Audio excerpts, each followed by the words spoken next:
যুদ্ধ করছে কার খাতিরে? ইসলামের খাতিরে, নানার দিনের খাতিরে তলোয়ারকে লেহরাচ্ছে, চমকাচ্ছে। তো আকাশের ফারিস্তা হোসাইনের তলোয়ার দেখে ভয়ে কেঁপে যাচ্ছে। হোসাইন তলোয়ার চালাচ্ছে ডান দিকে, তো আপনার হাজার হাজার মুনাফিককে কেটে দিচ্ছে, আবার বাম দিকে চালাচ্ছে, তলোয়ার চালিয়ে যাচ্ছে।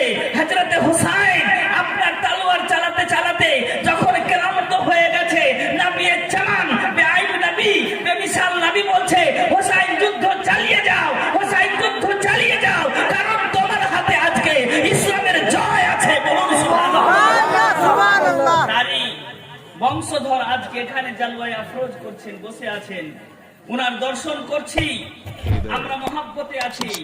তো হোসাইন পাক যুদ্ধ চালিয়ে যাচ্ছেন, চালিয়ে যাচ্ছেন, চালিয়ে যাচ্ছেন। তো নানা পাককে বলছেন, নবী গো, ও আমার নানা জান, আমার আর শরীর চলে না। তো নবী বলতেছেন, হোসাইন সত্যি করো, তুমি হচ্ছ শেরে খোদার লাল, মা ফাতেমাতুজ জোহরার লাল, তুমি যুদ্ধ করো। তোমার যুদ্ধ সমস্ত আম্বিয়া দেখতেছে, সমস্ত ফারিস্তা দেখতেছে। তো ইতিহাসে লেখা আছে, আমার হুসাইন পাক রাদিয়াল্লাহু তাআলা আনহু যুদ্ধ করে শেষ করে দিত আপনার ইয়াজিদি কুফার লস্করকে। কিন্তু আপনার নামাজের টাইম যখন হয়ে গেল, আমার হুসাইন নামাজে পড়ে গেল, সাজদায় চলে গেলেন। তো সাজদায় যদি না যেত, যুদ্ধ যদি চলে যেত, চালাতেই থাকতো, তাহলে একটাও আপনার মুনাফিক, একটাও ইয়াজিদি কারবালা প্রাঙ্গণ থেকে ঘুরে যেত না। মাথায় আসলো এই কথাটা, মাথায় আসলো। হোসাইনের সাথে যুদ্ধ করে কে পারবে?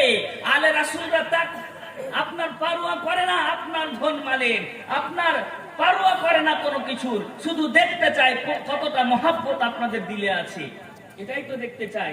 দেখতে চেয়েছেন মহব্বত আমার হুজুর আশরাফুল আউলিয়া।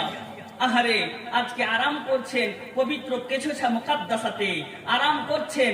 ওখান থেকে এই মানজিলকে দেখতেছেন আপনার হাজির ও নাজির। তো উনি একটা কথা সর্বদাই বলতেছেন যে দেখো, আজকে ও বাংলার মানুষ, তোমরা শুনে নাও, জেনে নাও, আজকে আমি যে প্রতিষ্ঠানটা কায়েম করেছি, আমি যে প্রতিষ্ঠান ভিত্তি স্থাপন করলাম, আপনার স্থাপন করেছিল আমার দাদা, আমার বাবা হুজুর আলা হযরত আশরাফি মিয়া, আপনার মোবারকপুর, আপনার সেখানে মোবারকপুরে জামে আশরাফ, সেখানে ভিত্তি স্থাপন করেছে। তো আজকে সারা বিশ্ব চিনছে জামে আশরাফকে।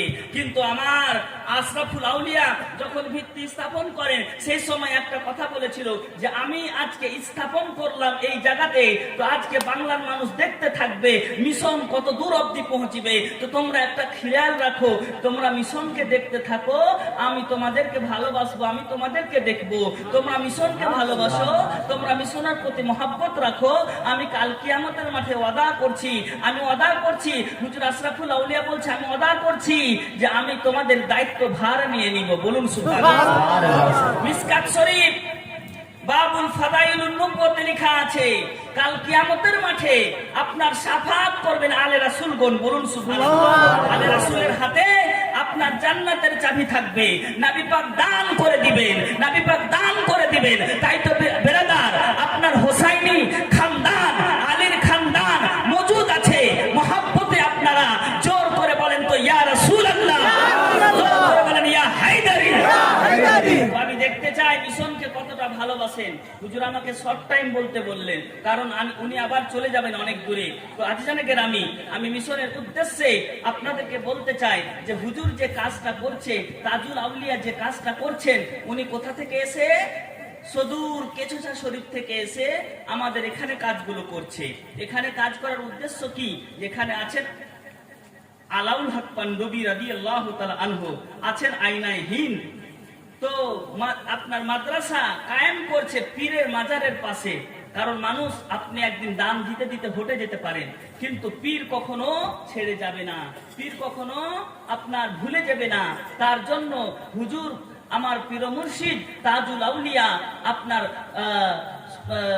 কোথায় পান্ডুয়া শরীফ থেকে শুরু করে, আলাউল হক পান্ডবী থেকে শুরু করে, আয়না মদিনায় হিন্দের পবিত্র মাজার শরীফের পাশ থেকে শুরু করে চলে গেছেন তিনি খাজা পিয়ার কাছে, বলুন সুবহানাল্লাহ। আর এটাও গ্যারান্টি দিচ্ছি ইনার সাদকাতে এই মিশনের প্রতিষ্ঠান চলে যাবে আমার বাগদাদ শরীফ, বলুন সুবহানাল্লাহ। আমার গৌস পাক চলে যাবে, গৌস পাক অব্দি চলে যাবে। তো এই কাজগুলো করছেন তো কাদের জন্য করছে? আমাদের জন্য না উনাদের জন্য? আমাদের জন্য। হাত তুলে বলেন তো কাদের জন্য করছেন? আমাদের জন্য করছেন। ভালো কাজ না খারাপ কাজ? এই কাজে আপনারা সন্তুষ্ট আছেন? অবশ্যই আছি, আমরা সবাই সন্তুষ্ট আছি। আমার ছেলে মেয়েরা পড়ছে, হাফিজ হচ্ছে আমার ছেলে মেয়েরা, আপনার মৌলানা হচ্ছে আমার ছেলে মেয়েরা, কিন্তু ইনারা তো পড়ে এখানে মানুষ হননি, ওনারা পড়েছেন মোবারকপুরে, ওনার ছেলে মেয়ে তো এখানে নাই। কিন্তু হুজুর দিনের পর দিন দিনে ইসলামের খিদমতে নিজের জীবনকে ব্যস্তবাহিত করে দিয়েছেন, নিজের জীবনকে আপনার কুরবান করে দিয়েছেন। একটাই হচ্ছে নবীর পবিত্র মাদ্রাসা, নবীকে খেয়াল রেখেছেন, নবীর পবিত্র মাদ্রাসাকে খেয়াল রেখেছে। তাই আপনারা নবীকে খেয়াল রেখে আলে রাসূলের মহব্বতটাকে জাগিয়ে রেখে দিলের মধ্যে আমি পাক পাঞ্জাতনের নামে আমি 5 ভাইকে আমি 10,000 টাকা করে আবেদন করছি। মহব্বতে, পীরের মহব্বতে, জোর করে নয়, জবরদস্তি নয়, আপনার মহব্বতে দেখতে চাই একটা খুশ নসিবকে যে পাক পাঞ্জাতন নবী থেকে শুরু, তো নবীর নামে কে আছে 10,000 টাকা দিবে? হাত তুলে বলেন তো, পীরের মহব্বতে 10,000 টাকা দিবে।